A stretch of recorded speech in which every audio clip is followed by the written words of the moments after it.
Handa po ba tayo makinig? Handa na po ba? So, palakpakan po natin ang ating Panginoon.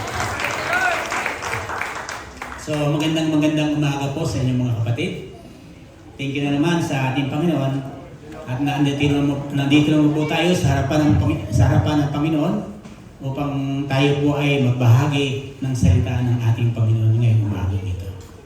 At nagpapasalamat din po ako sa opportunity na ipinagkaloob sa atin ng Panginoon at tayo ay nagamit na naman ngayong oras ito. Sa kabila ng maraming mga dinadaan ng mga pagsubok, problema, andito pa rin tayo sa ating Panginoon. Kaya tayo po ay magpupuri, tayo po ay magpapasalamat sa ating Panginoon. At napakadali talaga ang panahon. Ngayon po ay October na naman. Parang sandali lang ang panahon nang nandito ako. Parang isang araw lang sa tingin ko. Kaya nagpapasalamat po na talagang sabi nga ng Panginoon, sabi nga po sa kasabihan na tayo po ay patanda ng patanda at hindi na pabata ng pabata. Tama po yun dahil nalagdagan po naman ang edad natin ngayong araw na ito. Tayo po ay lalong tumatanda. Pero sa Panginoon, tayo po ay masigla at malakas. At nagtitiwala po ako na sa edad ko ngayon ay naniniwala ako na itong lakas ko na ito ay hindi sa aking lakas, kundi yung lakas na ito ay nanggagaling sa Panginoon. Kaya binibigyan tayo ng lakas, binibigyan tayo ng pag-asa upang sa ganoon magawa po natin yung mga gusto ng Diyos na ipagawa sa atin lahat. Kaya salamat sa Panginoon sa umagang ito na tayo po ay gagamitin na naman ngayong oras ito. So ngayong month of October, may panibagong tema na naman po tayo ngayong araw na ito. At ang ating tema po sa month of October ay yung pong sinasabi sa Colossae chapter 2 verse 6-7. Sabi po yung ating tema, sabi ito, rooted and built up in Christ, living with unwavering faith. So kailangan daw tayo ay mag-ugat, matatag, lumakas sa pamagitan ng pamumuhay with living with unwavering faith. So yun po yung ating hihimay-himay ngayong month of October. At ang tema at ang keepers po natin ay makikita po natin sa Colossae chapter 2 verse 6 and 7. Buksan po natin yung ating keepers. Sabi po ng Colossae chapter 2 verse 6 and 7. Yamang tinanggap na ninyo si Kristo bilang Panginoon, mamuhay kayo na may pagkakaisa sa Kanya. Magpakatatag kayo at isalig ninyo sa Kanya ang inyong buhay. Magpatibay kayo sa pananampalataya na itinuro sa inyo at lagi kayong magpasalamat sa Diyos. So, palakpakan po natin ating Panginoon. So, hinihiling ko po na samahan niyo po ako sa panalangin para maipayag po natin ang salita niya na maayos. Lord, ito naman po kami. Dumudulog na naman po kami sa iyong oras, sa iyong harapan ngayong oras ito. Lumalapit po kami, nagpapakumbaba kami, Panginoon. Nagpapalinis po kami sa aming puso, aming isipan. Anong po aming nagawang kasalanan, Lord, patawarin mo kami at patuloy mong linisin ang aming puso upang sa ganoon ay maging karapat-dapat po kami sa pagharap namin sa iyo ngayong oras ito. Dalisayin mo po aming puso at ikaw po ang makita sa buhay namin. Lord, nihiling ko po yung patnubay at gabay mo ngayong oras ito sa aming pagpapahayag ng salita mo, Panginoon. Kinakailangan po namin kayo sa buhay namin. Alam po namin kung wala ka sa buhay namin, hindi po namin kaya ang lahat ng ito, Panginoon. Kaya yung lakas na nagagaling sa iyo, gagawin po namin at para maghamit namin sa pagpapahayag ng salita mo, Panginoon. At ganun din yung lingkod mo na gagamitin mo ngayong oras ito. Hinihiling ko po, Panginoon. Tulungan mo po ako. Ilagay niyo po ako sa iyong likuran. Ikaw po ang mahayag. Huwag po ang aking sarili ang masunod, kundi kayo po ang mahayag sa oras ito. Iyong karunungan ay patuloy mo ipag-aloob sa akin, Panginoon. At ganun din sa lahat ng aking mga kapatiran na andito, nagsakripisyo, maagang gumising para makadalo sa mga gawain ito, Panginoon. Lord, tulungan mo rin po siya. Bigyan mo po rin sila ng kalakasan, lalo na yung kalakasan physical na nanggagaling sa iyo, na ang salitang mapapakinggan nila mamaya, Panginoon, ay ito po yung may lagay na sa kailang puso at isipan, Panginoon. Kaya, Panginoon, sa iyo po namin pinagkatiwala ang oras ito. At umaasa po kami na ngayon ay tagumpay na po kami. Dahil alam po namin na kasama po namin kayo sa lahat ng aming gagawin at sa lahat ng aming pinaplano at tiniisip, Panginoon. Kaya, Panginoon, salamat po.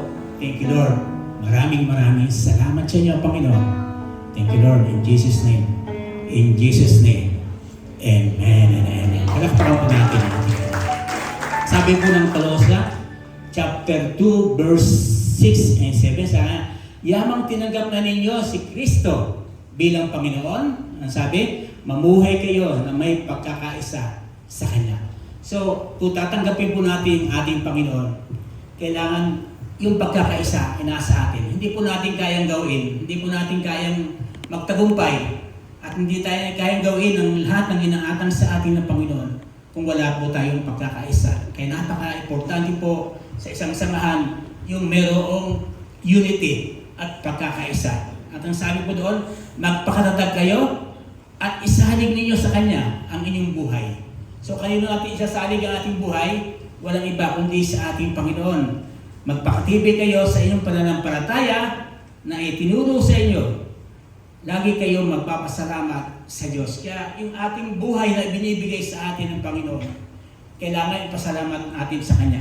Dahil kung walang Diyos na binibigay sa atin ng lakas, hindi po natin kayang gawin. Hindi po natin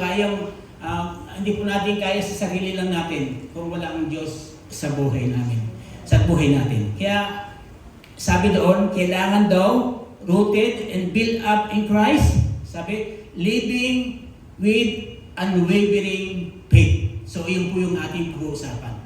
Living with unwavering faith. Ano po ba sabihin ng living with unwavering faith? Sabi po, unwavering faith is a deep and wavering trust and confidence in something or someone, especially in God's promises. So, yun daw, wavering faith, yun po ay kailangan meron po tayong malalim ng pagkakaunawa sa Panginoon. Yung trust and confidence. At naniniwala po tayo na tayo magtitiwala sa Panginoon ng Kanyang mga promises ay ipagkakaloob sa atin ng ating Panginoon. Kaya yung ating topic ngayong umaga ito, yung trust and confidence. Yun po yung ating hihimahimayin. Trust and confidence. Sabi po ng Isaias, buksan po natin yung Isaias, chapter 40, verse 31. Ang sabi po ng Isaiah 40:31 sa English, but those who hope in the Lord will renew your strength. They will soar on wings like eagles. They will run and grow weary. They will walk and not be pain. So maliwanag po, yung lakas ng gagaling sa Panginoon, yun po yung ipinagkakatiwala sa atin na kailangan gampanan natin.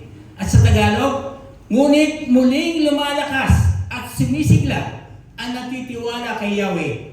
Lilipat silang tulad ng agila.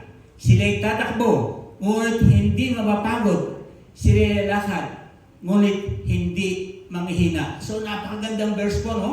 Kung tayo ay magtitiwala, meron tayong trust and confidence, ang sabi tayo dito, muli tayong lalakas at sisigla sapagkat nagtitiwala po tayo kay Yahweh. So yung lakas natin, hindi galing sa Panginoon, hindi sa ating lakas. Kaya kung tayo ay magtitiwala, sabi tutulad tayo sa isang agila. Lilipat silang tulad ng agila. Sila'y tatakbo, ngunit hindi mapapagod. Sila'y lalakad, ngunit hindi manghihina. Palakpakan po natin ang ating Panginoon. Dahil sa pangyarihan na pinapakalob sa atin ng Panginoon, dahil sa lakas na ibinibigay sa atin ng Diyos, ang sabi, tayo ay sisigla, lalakas, tulad ng agila. Pero bakit minsan hindi tayo sumisigla? Bakit sa kabila ng tayo nagtitiwala sa Panginoon, bakit hindi pa rin tayo malakas? Hindi pa rin tayo masigla? Hindi pa rin tayo matatag sa ating pananampalataya? Bakit? Kasi minsan, ang dahilan, yung mga problema at pagsubok sa buhay natin. Pag meron kayong problema, pagsubok dumating sa atin, marami kasing klaseng pagsubok. Maaaring sinusubok ka sa iyong kalakasan, maaaring sinusubok ka sa iyong lakas, maaaring sinusubok ka sa iyong pinansyal na pangangailangan, maraming sinusubok ka sa iyong mga mahal sa buhay, yung mga trabaho, yung mga gawain mo, maaaring sinusubok ka ng Panginoon. Kaya minsan, yung ating sigla at ating lakas, na tulad ng agila, nawawala. Pero anong sabi dito? Kailangan daw tayo ay magtiwala sa ating Panginoon para makamit natin yung kalakasan at sigla na gagaling sa ating Panginoon. So, ating himahimayin yung sabi sa Isaiah 40:31. Sabi ng Isaiah doon sa English, isa-isahin po natin sa Isaiah 40:31. Sabi dito, but those who hope in the Lord. Ano po ba ibig sabihin ng hope? Pag-asa. Yan po yung ating hihimayin. Pag-asa, meaning of hope. Sa dictionary sabi ito, a feeling of expectation and desire for a certain thing will happen. Ang sabi ito, feeling of expectation. Sabihin nyo nga feeling. Pag sinabing feeling, ano pa nga naiintindihan, malagay sa inyong isipan? Feeling. Ay, feeling ko lang yan. Nararamdaman ko lang yan. Yung expectation ko na magagaling sa Panginoon, yung lakas. Yun po yung mundo. Yun po yung meaning sa dictionary. Yun po yung mundo na ang feeling natin, yung expectation. Kasi umaasa po tayo sa ating lakas. Umaasa po tayo sa ating sigla. Umaasa po tayo sa ating kakayahan. Umaasa po tayo sa ating kakayahan. Kaya yung feeling of expectation, yun po yung nararamdaman natin. Hindi tunay. Hindi tunay na lakas. Hindi tayo tumatatag dahil sa atin nagagaling yung ating lakas. Hindi nagagaling sa ating Panginoon. Ang sabi nga, diba? Kung tayo ay magtitiwala sa Panginoon, tulad daw tayo ng isang agila na lilipat at lalakad na hindi na mapapagod. Kaya yung feeling of expectation, kung sa mundo tayo aasa, walang mangyayari. Walang mangyayari. Kasi dito tayo maasa sa ating lakas, sa ating sigla, at dito sa ating mga kakayahan. Pero kung tayo umaasa sa Panginoon, sabi nga, nagtitiwala tayo sa Panginoon, talaga makakamit po natin yung katagumpayan. Kaya sabi po ng hope, sa ating hiwa-himayan, yung hope sa Bible, ano po ang meaning ng hope sa Bible? Sabi po, hope in the Bible, the confidence of expectation of what God has promised and His name and His faithfulness. So tayo po ay kumpiyansa, confident. Yung expectation natin na magagalap natin, dahil meron po tayong inaasahan Panginoon. Meron tayong inaasahan na magbibigay sa atin ng lakas. Meron tayong inaasahan yung Panginoon gagawa sa ating buhay. At meron tayong inaasahan yung mga promise ng Panginoon na ipagkakaloob sa atin ng ating Panginoon. Palakpakan po natin ang ating Panginoon. Kaya tayo aasa. Yung pag-asa natin kailangan ng gagaling sa Panginoon. Sapagkat yan po ay yung magbibigay sa atin ng kalakasan. Kaya tayo mga kapatid, kung tayo aasa sa mundo ito, aasa tayo sa ating kakayahan, aasa tayo sa ating kalakasan, aasa tayo sa mga mahal natin sa buhay, lalo na yung mga tao na umaasa sa mga mahal na sa buhay, lalo yung mga umaasa sa mga anak, lahat tayo aasa na. Pero kung ang feeling mo lang, expectation mo na makuha mo yung deserve mo sa mundo, babaksak at babaksak po tayo. Dahil kung aasa po tayo sa, lalo na sa mga anak natin, isa talaga umaasa po tayo sa anak natin eh.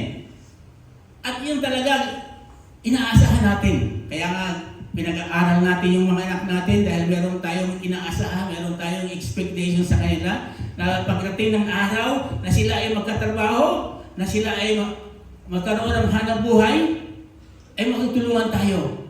Pero kung aasa kang sabi ko sa anak mo, ay mabibigo tayo. Lalo na pag ang anak mo, kahit mabait pa yung anak mo, at nagkaroon na sila ng pamilya, aasa ka sa kanya, na parating ng araw ay matutulungan ka niya. Kapatid, may pagbabago po ang tao. May hangganan po ang tao eh. May limitasyon po ang tao. Maaari nangako siya, pero pagdating ng panahon, lalo na magkaroon sila ng pamilya, kawawa na po yung maasa sa mga anak. Kaya kayo mga kapatid, kayo mga magulang, asahan niyo yung lakas ng gagaling sa Panginoon. Huwag yung asahan yung mga mahal niyo sa buhay na balang araw tutulungan ka. Kapag umasa ka doon, kapatid, maaaring hindi mo makamit yung expectation mo at babaksak ka. Hindi ka matutulungan ng mga anak mo. Yan po ay talagang totoo na mangyayari. Totoo pong magaganap yan. Kasi kahit mahal ka pa ng anak mo, kahit mahal ka pa ng mga mahal mo sa buhay, sabi ko nga, may pagbabago at may pagbabago yan. Hindi parehas ng tao, hindi parehas ng Panginoon. Ang Diyos ay tapat at hindi sinungaling sa kanyang mga pangako. Thousands of promises of God kayang ipagkaloob ng Diyos sa atin kung tayo ay magtitiwala at aasa tayo sa kapangyarihan na gagaling sa Panginoon. Palakpakan po natin ang ating Panginoon.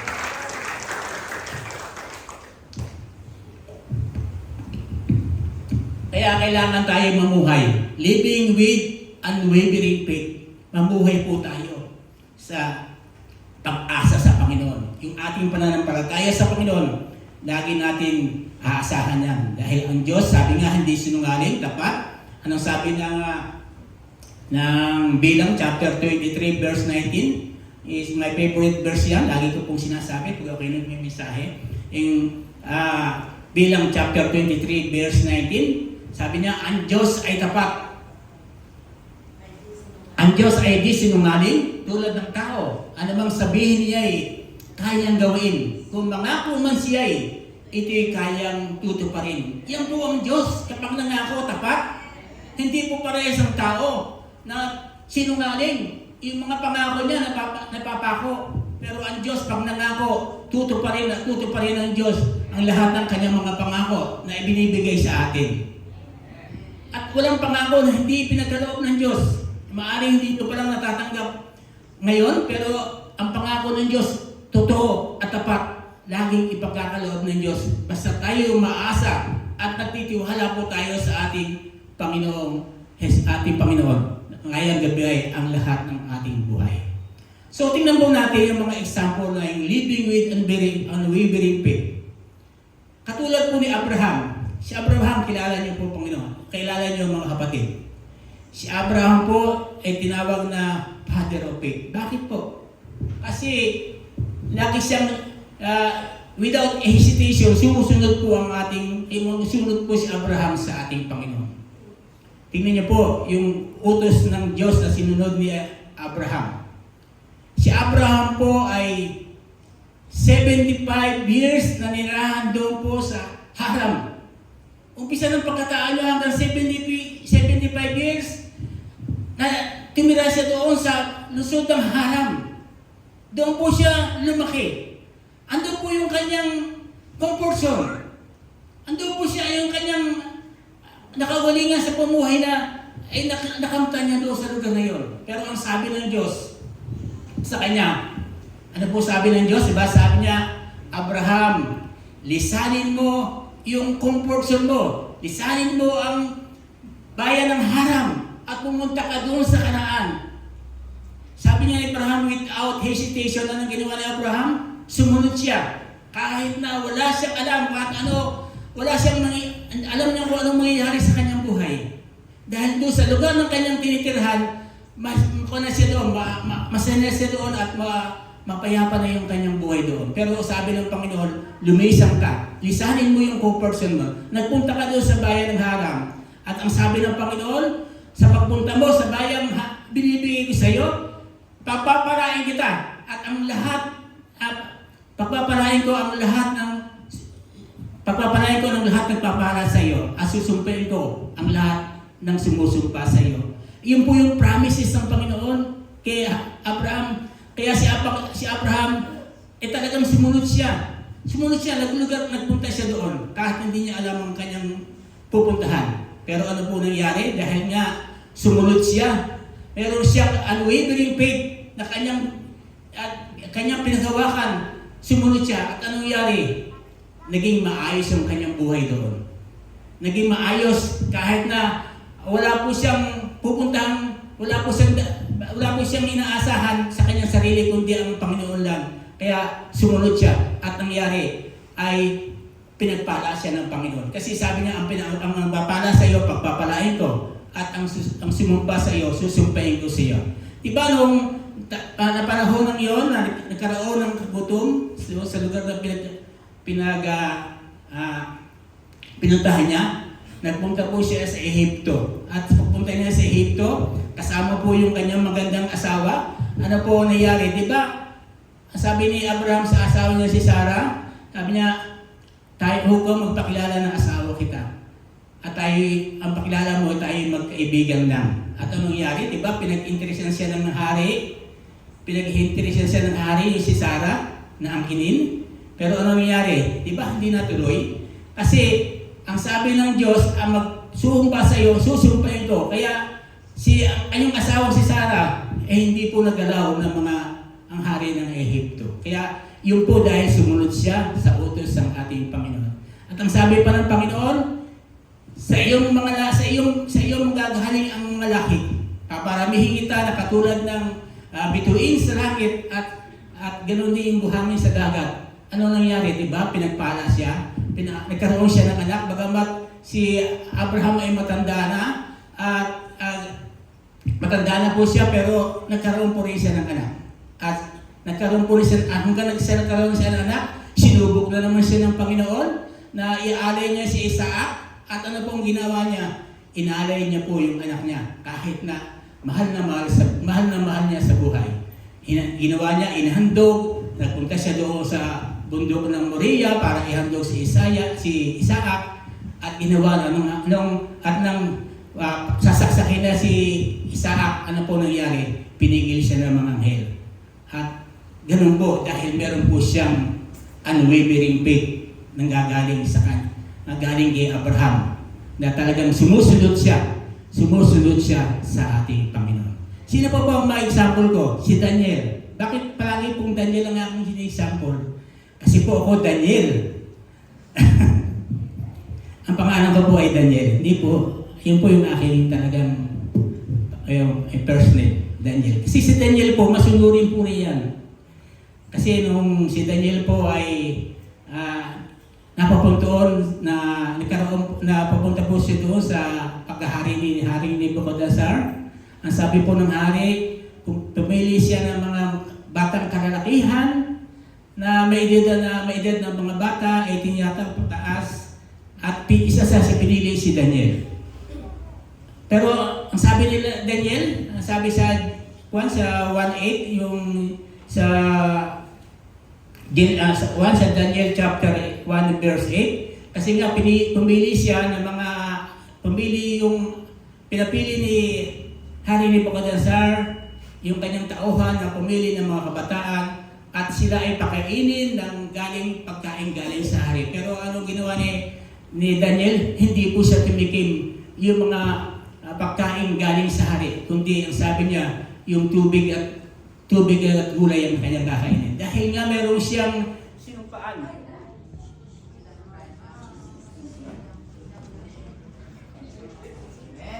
Amen.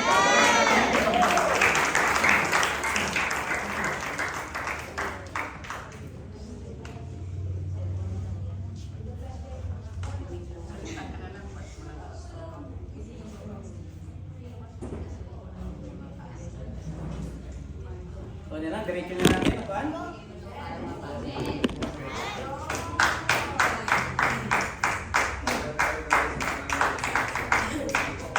Hindi po makakadyang yung kaaway natin na tayo itimigil sa kuwan sa pagpapayag ng salita ng Panginoon. Dahil meron po tayong kakayahan.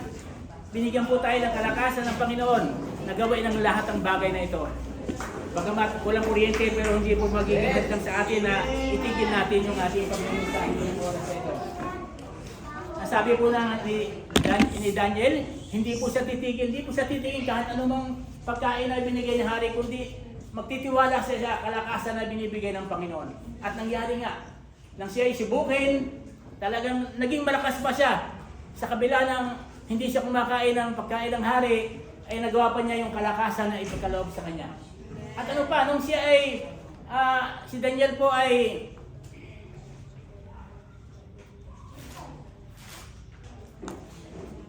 nang siya po ay doon sa sinubok siya sa kanyang faith. Sinubok si Daniel sa kanyang faith na siya ay sumunod sa Panginoon. Yung kanyang ginawa sa kanya ni Hari Nebuchadnezzar, nagawa po niyang lahat. Yung mga pangitain, nagawa po niya. At siya nang siya ay ihulog doon sa kulungan ng mga leyon, hindi po siya nag-alala dahil alam po niya na meron siyang Diyos na may sasandalan at pagkakatiwalaan.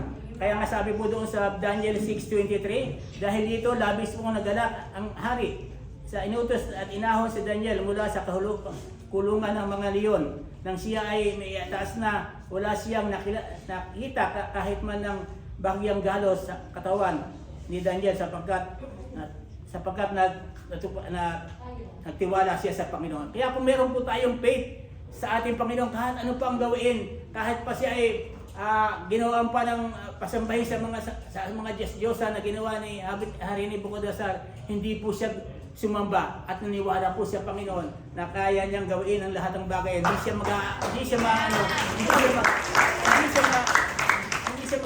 siya masusunog kahit ilagay pa siya sa pugo ng mga apoy. Kaya ganoon po yung unwavering faith ni Daniel. Pati yung sila ay ilagay sa pugon, na siya ay pinaratangan siya ng mga kalaban niya, na siya ay hindi nananalangin, ay ginawa po rin ng kanyang pagtitiwala sa Panginoon. Ginawa rin niya lahat ng bagay na yon para siya ay hindi masunog doon sa pugon na inihanda ng ating hari. Kaya yun po yung kung tayo merong unwavering faith, kaya po natin gawin ang lahat ng bagay na yan. Kaya po natin gawin yan dahil meron po tayong Panginoon na pinagkakatiwalaan at nagbibigay sa atin ng lakas at pag-asa. Kaya huwag po tayo mawala ng pananampalataya sa Panginoon dahil yun po yung magbibigay sa atin ng lahat ng bagay na yan. Kaya patuloy lang tayo aasa at magtitiwala po tayo sa kapangyarihan ng ating Panginoon. So, kailangan talaga aasa tayo sa kaya wala tayong ibang aasahan kundi ang Diyos lang ang magbibigay sa atin ng kalakasan at kagalingan. So, nanaig po tayo, hindi po nanaig yung ating kaaway. Kasi nagkaroon na po tayo ng kuryente. Salamat kay Lord. Talagang lagi tayong pinapatnubayan at lagi tayong ginagabayan ng Diyos. Hindi tayo babayan talaga ng Diyos sa lahat ng bagay. Na andyan, mas magtitiwala lang po tayo sa kapangyarihan na kayang gawin ng Diyos sa buhay natin lahat. So, ito yung ating pag-aaralan. Tingnan po natin yung key, yung susi to unlocking a lifestyle of unwavering faith. Tingnan po natin yung susi para may unlock natin yung ating lifestyle sa unwavering faith. Una-una, sabi niya, develop a strong relationship with God through prayer and reading the Bible. So, ito po ay makakatulong sa akin para tayo ay lumalim at magkaroon po tayo ng kaunawaan doon sa kalooban ng Diyos para sa ating tayo ay lumakas at guidance to follow His faithfulness. Yan po yung magbibigay sa atin ng strong relationship to God through prayer. Kaya napaka-importante talaga na meron tayong prayer sa Panginoon. Prayer and reading the Bible. Kasi pag wala po tayong prayer, hindi po tayo tutulungan ng Diyos. Paano tayo tutulungan ng Diyos kung hindi man tayo nananalangin sa Kanya? Kung hindi tayo nagbabasa ng Bible. Kaya napakalaga po yung magbabasa ka at mananalangin ka sa Diyos. Dahil kapag tulad po ni Daniel, nanalangin siya sa Panginoon at tinupad naman ng Diyos ang kanyang kahilingan. Ganon din po tayo, lahat tayo meron kahilingan sa buhay natin. para yung ating pananampalataya ay maging matatag, malakas, kailangan lagi tayo mag-pray. Sabi ko nga, yung ating lakas, kung sa atin lang magagaling, lalo na sa mga taong nagkakaroon ng edad, hindi po natin kayang pagtagumpayan. Dahil yung lakas na nagagaling sa Panginoon, yun po yung ginagamit natin para tayo ay makapagpahayag ng salita ng Panginoon. Kaya aasa tayo, mananalangin po tayo sa Panginoon, lalaki tayong bibigyan ng lakas, bibigyan tayo ng sigla para magawa po natin ang mga bagay na ipinapagawa sa atin ng ating Panginoon. O kailangan po panalangin. Sabi po ng Awit, chapter 119, verse 105. Sabi ito, your word is a lamp to guide and feed and light for my path. Sabi niya, ang salita mo isang taglaw na sa akin ay patnubay sa landas kong daraanan, liwanag at tumatanglaw. So, sa pamamagitan po ng salita na pinapagkaloob sa atin, yun po yung nagpapatnubay sa atin, yun po yung gumagabay sa atin para magawa po ng lahat ng bagay na ipinapagawa ng Diyos. Kaya napaka-importante po, lagi tayong mananalangin sa ating Panginoon. Alam ko naman kayo ay nanalangin palagi at ginagalan po natin yung mga tungkulin natin sa Panginoon. Na kailangan tayo ay magbasa ng Bible lagi at ganoon din lagi tayong mananalangin sa ating Panginoon. At ang pangalawa, naki. Sabi ito, seek to life in obedience to God. Seek to life in obedience to God's command and principle, even when it is difficult or goes against our own desire and expectation. Sabi ko nga kanina, kung tayo ay aasa sa mundo, wala pong mangyayari. Yung feeling of expectation, yan po ay para sa mundo lang. Pero yung meron kang confident expectation ng galing sa Panginoon, mangyayari po ang lahat. Sa kabila ng tayo ay dumaranas sa mga pagsubok, sa kabila ng tayo dumaranas sa mga pagsubok at problema sa buhay natin, kayang-kaya natin pagtatagumpayan ang lahat ng bagay na yan. Dahil kasama po natin ang Diyos sa buhay natin at sa mga lakad natin. Papatnubayan, gagabayan tayo ng ating Panginoon. Ang sabi po ng James, chapter 1, verse 22 hanggang 25. Sabi po ng 22, mamuhay kayo ayon sa salita ng Diyos. Kung ito'y pinakikinggan lamang ninyo, ngunit hindi isinasagawa, dinadayanan niyo ang iyong sarili. So, kailangan tayo makinig sa Diyos, makinig tayo sa sinasabi ng ating Panginoon, at mamuhay kayo sa salita ng ating Panginoon. Ang sabi daw, kung hindi tayo isinasagawa, dinadaya lang po natin yung ating sarili. So, useless lang ang ginagawa natin kung hindi po tayo nagtitiwala at umaasa sa Panginoon. Na yung gagawin natin sa ating sarili, useless lang po yan. Kailangan tayo po ay magtiwala at umasa sa kapangyarihan ng Panginoon na ipagkakaloob sa atin. Sapagkat sabi niya, sapagkat ang nakikinig ng salita, ngunit hindi sinusunod ito, ay tulad ng isang taong tumitingin sa salamin. Nawawala agad yan, naglalaho lang yan, kung hindi natin tinupad yung mga salita na gagaling sa Panginoon. Sabi niya, tulad lang tayo sa isang tao na nanalamin. Pag tapos ng ilang minuto, mawawala ng lahat ng bagay yan. Kaya magtiwala po tayo sa kapangyarihan ng Diyos. Kaya natin magtagumpay, kaya natin maging matatag, malakas yung ating pananampalataya sa Panginoon kung patuloy tayong aasa at magtitiwala po sa inyong kapangyarihan. Palakpakan po natin ang ating Panginoon.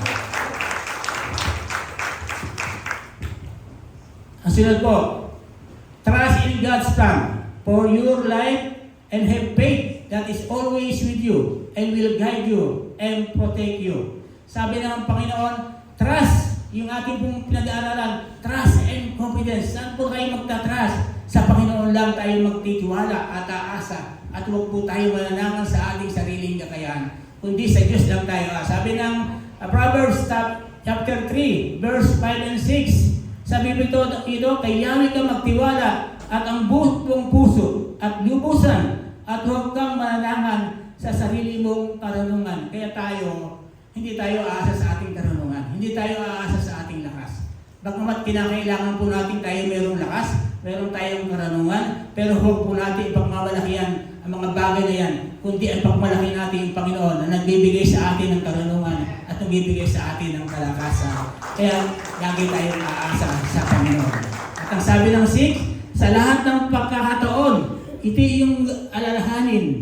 upang ikaw ay patnubay sa iyong lalakarin. Kaya yung patnubay ng Diyos, yung protection ng Diyos, kung tayo ay magtitiwala sa Kanya, mangyayari ang lahat ng bagay na yan. Meron po akong isang kwento, yun po yung narinig ko lang po. Meron pong isang pastor,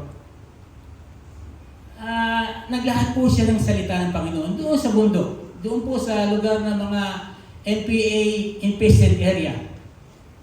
Dahil na willing po yung isang pastor na talagang magayag ng salita kahit na sabihin na yung mga pagsubok na andoon ng takot, pero ginawa po rin niya ng pastor na yon. Nagpunta siya doon sa bundok na yon, nangaral siya, at sa kanyang pangangaral ay binantaan po siya ng mga NPA na papatayin. Dahil po ay lugar ng mga NPA. Kaya ginawa niya, nagpatuloy pa rin siya. At pinlano talaga ng NPA na patayin siya. Kaya pagbaba niya ng bundok, inatangan siya ng mga NPA at babarilin siya doon. Nang makababa na siya, ay sinamahan siya ng isang, hindi niya alam na siya ay sinamahan. Binigyan siya ng proteksyon. At nang siya ay babarilin na, ay yung kanyang kasama ang siyang umawat doon sa babarilin. Kaya hindi po nangyari ang gustong mangyari sa kanya na siya ay mawala o mapatay. Dahil nga, ay yung pastor na yun ay wala naman siyang intensyon kundi ipahayag ang salita ng ating Panginoon sa lahat ng mga taong gustong makarinig ng salita niya. At anong nangyari? Hindi po siya napatay dahil meron pong nagpugay ng proteksyon sa kanya. Ganon din po tayo. Yung patnubay at gabay ng Panginoon, yung proteksyon ng Diyos, kung tayo ay aasa at magtitiwala po tayo sa kapangyarihan ng Panginoon, lahat ay mangyayari yan. Yung proteksyon, lagi tayong pagkakalooban ng Panginoon. Napakahalaga po yung proteksyon sa buhay natin. Dahil kung wala po tayong proteksyon ng ating Panginoon, hindi po natin alam kung anong mangyayari sa buhay natin. Hindi po natin alam kung anong mangyayari sa mga lakad natin. Pero kung meron tayong patnubay at proteksyon ng ating Panginoon, aasa po tayo na lagi po tayong ligtas saan man tayo pupunta. Kaya yan po yung kinakailangan na yung proteksyon ng Panginoon ay lagi nating asahan at magtiwala po tayo sa kapangyarihan ng ating Panginoon. Palakpakan po natin ang ating Panginoon. At ang number 4, surround yourself with others believer who can support and encourage you in faith and journey. Sa lahat daw po ng pagkakataon, kailangan meron tayong mga kapatiran na nasa ating paligid na talagang tayo ay makasupport and encourage natin sila sa lahat ng ating mga lakad, sa ating journey. Kaya, sabi doon, kung tayo ay kaparte ng kapangyarihan ng Diyos na nagbibigay sa atin ng lakas at sigla, eh kailangan din tayong, meron tayong gagawin sa ating mga kapatiran. Hindi lang po para lang sa ating sarili, kundi ma-encourage po din natin yung mga kapatiran natin na magtiwala at umasa sa iyong kanyang kapangyarihan. Ang sabi po ng Hebreo 10:24 hanggang 25, sabi niya dito, sikapin din natin gisingin ang mga damdamin ng bawat isa sa pagmamahal. Kayo ay sa paggawa ng mabuti. Kaya napaka maganda po yung nasikapin po natin yung ating mga kapatiran na tayo ay makita o gumawa ng mabuti sa harapan ng Panginoon at maging meron silang pananampalataya sa ating Panginoon. Ang sabi ng 25, huwag inyong kaliligtaan ang pagdalo sa ating mga pagtitipon gaya na nakasanayan ng iba ay sa halip para tagin natin ang loob ng bawat isa, lalo na nakikita natin na malapit na ang araw ng Panginoon. Mga kapatid, malapit na pong dumating ang ating Panginoon. At talagang marami na pong sign na tayo nakikita o naramdaman na talagang ang Diyos ay malapit na. Kaya mga kapatid, palakasin po natin, palatagin po natin, sa pamagitan natin, palakasin natin yung mga kapatiran natin na talagang kailangan kumilala na sa Panginoon at magtiwala na po sa Panginoon at umasa sa Diyos na walang ibang aasahan kundi ating Panginoon. Kaya sa pagdating ng panahon na darating na ang kanyang araw, ay sila ay makasama natin sa harapan ng ating Panginoon. Palakpakan po natin ang ating Panginoon. So, napakabuti talaga ang Diyos sa buhay natin. At ang huli, sabi niya, be willing to share your faith with others. Kailangan doon natin i-share yung ating faith sa ating mga kapatiran. Huwag po natin sasarilinin kung meron po tayong faith na may naasahan, kailangan din ipagkaloob din natin sa ating mga kapatiran. I-share po natin ang lahat ng bagay na yan. Sabi ng Matthew chapter 5 verse 16, kaya hindi naman dapat inyong paliwanagin ang inyong ilaw sa harap ng mga tao upang makita ninyo ang mabuting gawa at pupurihin ang inyong Ama na nasa langit. Yun po yung kailangan nating gawin. I-share po natin yung ating pananampalataya. I-share po natin kung meron po tayong kalakasan, pananampalataya sa Panginoon. I-share po natin sa ating mga kapatiran. Huwag po natin sarilinin sapagkat yung kaligtasan ay para sa ating lahat kung tayo ay susunod sa ating Panginoon. Huwag po natin na ang yung kaligtasan ay para sa iyo, kundi i-share mo rin yan para yung mga kapatiran natin, yung mga mahal natin sa buhay ay makasama natin sa harapan ng ating Panginoon. Kaya napakahalaga, meron po tayong pananampalatayang na matatag. Hindi nagsasawa, hindi nagbabago yung ating pananampalataya sa ating Panginoon. Yan po yung magbibigay sa atin ng katagumpayan. Gusto niyo ba ng tagumpay? Siyempre, kailangan po natin na tayo ay magtagumpay sa lahat ng ating mga gagawin. Kaya aasa at magtitiwala po tayo sa kapangyarihan ng Diyos na kayang ibigay ang lahat ng yan. Huwag tayong aasa sa ating sariling kakayahan, huwag tayong aasa sa ating karunungan, huwag tayong aasa sa ating trabaho, huwag tayong aasa sa lahat ng bagay na magkakaroon ng kagaanan sa buhay natin, kundi iaasa natin sa ating Panginoon ang lahat ng bagay na yan. At kung tayo ay nagtitiwala, confident tayo na kayang gawin ng Diyos ang lahat ng bagay na yan. Kayang gawin, walang imposible sa Panginoon. Lahat yung kanyang mga promises, lahat ng kanyang binitawang mga promises ay kayang ipakaloob sa atin ng Panginoon. Sabi nga, ang Diyos ay tapat. Tapat silang tumawag sa atin. Kaya maniwala tayo at tayo magtiwala sa ating Panginoon. Maging matatag yung ating pananampalataya. Kaya nga sabi ni Bishop nung kahapon, kailangan daw tayo may maging mature sa pananampalataya. Hindi tayo dapat immature, kundi mature tayo sa pananampalataya. Hindi tayo kaparehas ng bata na ang pinapakain ng gatas. Tayo ay matatag na, tayo ay malakas na sa ating pananampalataya. Kaya kailangan tayo maging mature Christian. Mature na tayo sa pananampalataya natin sa Panginoon. At kayang gawin po natin ang lahat ng bagay na yan sapagkat mayroon pong Diyos tayo malalapitan at malatakbuhan.